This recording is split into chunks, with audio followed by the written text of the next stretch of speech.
Welcome back to another video in my school series. Hopefully this one helps y'all out.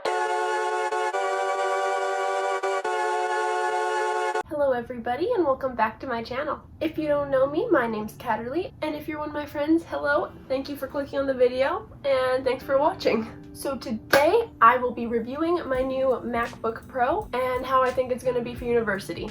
I will be rating it on a couple different factors. One will be price, setup, overall usefulness, and portability. I'll explain those a little deeper when I'm doing them. So before we start, I'm just going to explain what I'm going to university for and why I chose this computer. That's if you haven't seen my last UBC video, where I talk about my program and the application process. I will be attending UBC Vancouver, and I'm going into media studies. So what I was looking for in a computer is battery life, a nice large screen, fast processors, and something really reliable that won't crash on me when I'm in the middle of editing something. So I will be putting all the smart stuff on the side here, like the processor, the storage, what generation it is. My dad came along with me when I was picking up my computer, so he was the one that was knowledgeable about the quality of it. If any of this stuff means anything to you, if you could explain it to me in the comments, that'd be awesome. So my Mac here, this is the second computer I've ever had. The first computer I bought when I was in grade 9, and that was an HP. And it's a really good computer. I still can use it, it's still really good, I still really like it. But my parents said that for university I should get a new computer that would be able to last me all 4 years. That is why I got a new computer.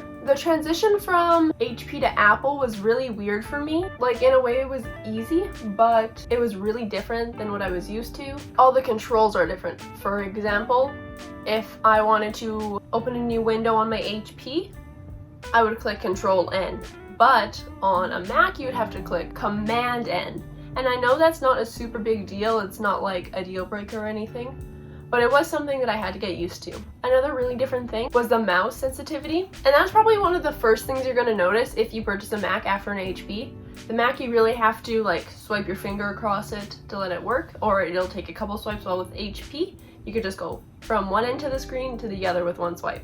So with my HP, I really considered it more of a computer, while with this MacBook, it just seems like an extension of my phone. It has photos, it has FaceTime, messaging, Safari, and that was all stuff that I wasn't used to personally. It didn't take too long for me to adjust to that, but it was a difference that I had to get used to regardless.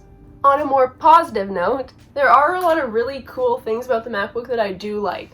So when you open it, you can see that there's my name on there, and instead of having to enter in a password, I just put my finger on there, touchpad, and it opens. Wow! I love that. It's not a necessity, but it is something that's just really cool to have. I don't know if you guys can see it very well, but this touch bar is so freaking cool. So as you can see, it doesn't have all the F stuff. I don't know what the F stuff is. If I click this, it comes out, and then it has, you could play video, you could adjust the sound here, you can adjust the screen brightness, like this. And it's obviously, like I said, it's not a necessity, but it's still really cool to have. This is a 16-inch, and so it is a very large computer. I went with the 16 because I think it would be most useful for photo and video editing. So now on to reviewing it. The price, I'm going to give a 3.5 out of 5. I actually didn't pay for this. My parents gave this to me as a grad gift, so thank you very much, Mom and Dad. I think it was around $3,125.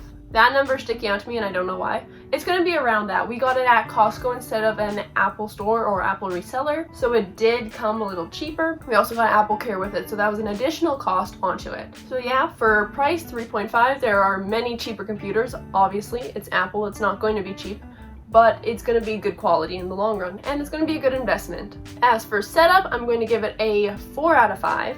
It was really easy. It probably took me about 5 minutes to set everything up, just because I had to log onto my iCloud. So if you have, say, a Samsung phone or an Android or something, it might take a little longer to set up, and it might take a little longer to get used to Apple. It'll make bringing all your photos and files onto it really easily, as well as your Safari history. I would give it a 4 out of 5 for usefulness, because as a media studies student and as someone that's editing a lot, I need USB ports to plug my phone, plug my camera, plug my SD cards in, and these do not have those. So instead, they have USB-C ports. So this one's obviously the headphone jack, and then these are two USB-C ports. They're on both sides. So there are no USB ports, there are no SD card readers, which was really difficult. It kind of pissed me off a bit, not gonna lie. If you do want to do that, if you do want to be able to transfer stuff easily, you will have to get one of these things. This is a USB-C transporter, I want to say. Apple does make a couple, but they're really expensive and they're not as useful as this one, I feel. It has two USB-C ports right here that you plug into your computer like this.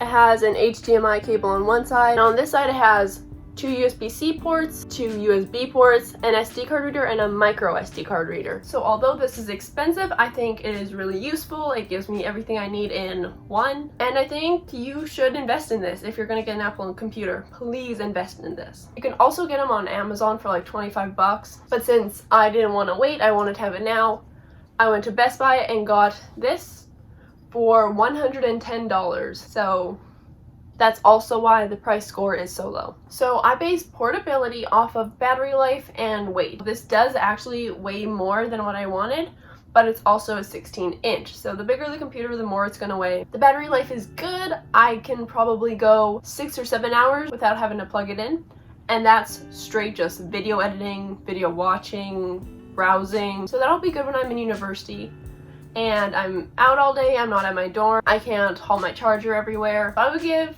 it a rate of 5 out of 5 because I think it's great. I think it's going to be so good. It's obviously light. Well, not light.